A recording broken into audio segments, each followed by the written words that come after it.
Dalawang salita ang ating pagninilayan ngayong araw. Ang unang salita ay uhaw. Sa ating mga pagbasa, marami ang nauuhaw. Sa ating first reading, unang pagbasa, ang mga Israelita ay nagreklamo kay Moises. Bakit? Uhaw na uhaw sila. Pagod na sila kasing naglalakbay patungo sa lupang ipinangako. They are complaining because they are thirsty. God gave them the water to quench their thirst. Sa ating mabuting balita, sino ang nauuhaw? Ang una, ang babaeng Samaritano. At ikalawa, si Jesus. Bakit nauuhaw si Jesus? Ang sagot, napagod siya sa paglalakbay at napaupo na lang siya sa balon. Bakit nauuhaw ang babaeng Samaritano? Dahil nawalan siya ng tubig at iigib muli sa balon. Pero may mas malalim na kauuhawan ang babaeng Samaritano. The Samaritan woman was spiritually thirsty. Narinig natin sa ating ebanghelyo, nakailan na siya na nagkaroon ng kasintahan. At sa tanghaling tapat, siya nag-iigib ng tubig. Sa oras na pinakamalinsangan na panahon, nang iigib siya ng tubig. Bakit? Kasi nahihiya siya sa mga kapitbahay niya na pinagmamarites siya. Ano ang ibig sabihin nito? Ang babaeng Samaritano ay uhaw. Uhaw sa tunay na pag-ibig. Uhaw sa pagmamahal na hindi napupuno ng mga kasintahan niya. Uhaw sa pagwaruga ng mga tao. Uhaw. At di ba po, parang ganun din tayo, nauuhaw din tayo sa pagmamahal ng iba. Nauuhaw tayo at hinahanap-hanap natin ang pagmamahal ng mga magulang, ng mga kapatid, ng mga kaibigan, ng mga kilala natin sa buhay. We are thirsty for love. Na hindi na napupuno ng kahit sino man o anuman dito sa mundo. Dearly beloved, mga minamalong kapatid, ito ang katotohanan. Lahat tayo nauuhaw sa pagmamahal. Unang salita, uhaw. Ikalawang salita, apaw. Totoo nga na tayo'y nauuhaw, pero hindi ibig sabihin na habang buhay, tayo ay laging mauuhaw. Jesus said in today's gospel, "The water that I shall give will become a spring of eternal life." Si Jesus mismo ang tubig ng buhay.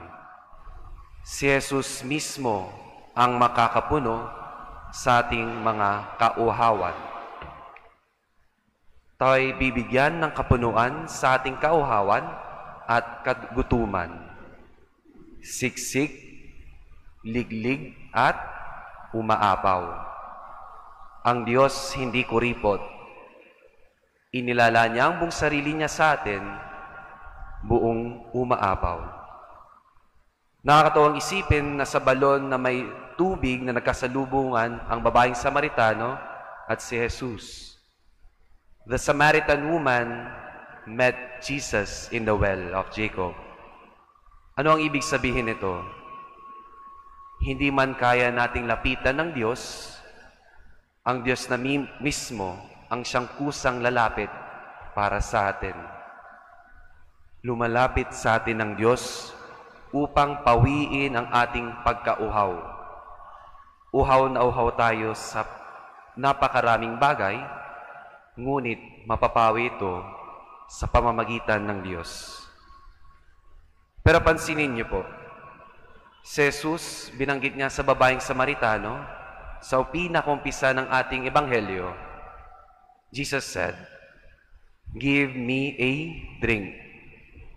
Bigyan mo ako ng maiinom.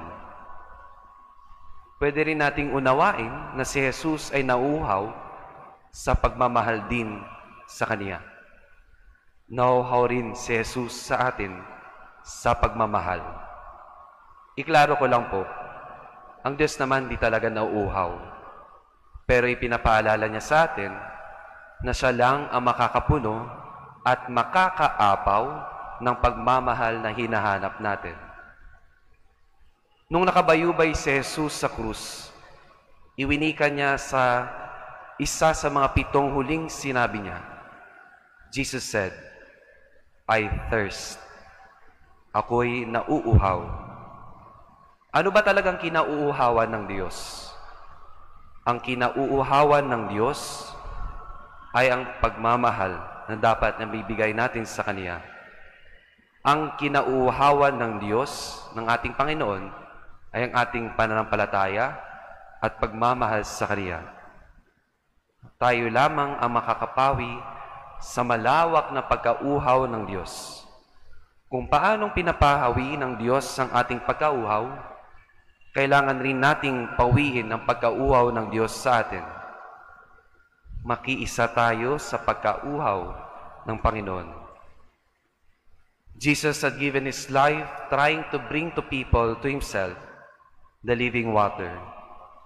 But what Jesus got? He got rejection. He got indifference. Lack of understanding to the very end. Mga kapatid, ang Diyos pupunuin ang ating mga kauhawan. Nawa tayo din punuin natin ang kauhawan ng Diyos sa pagmamahal natin sa Kanya.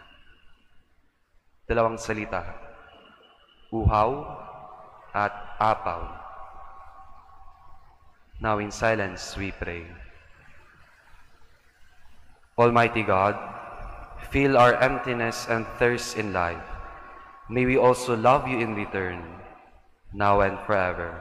Amen.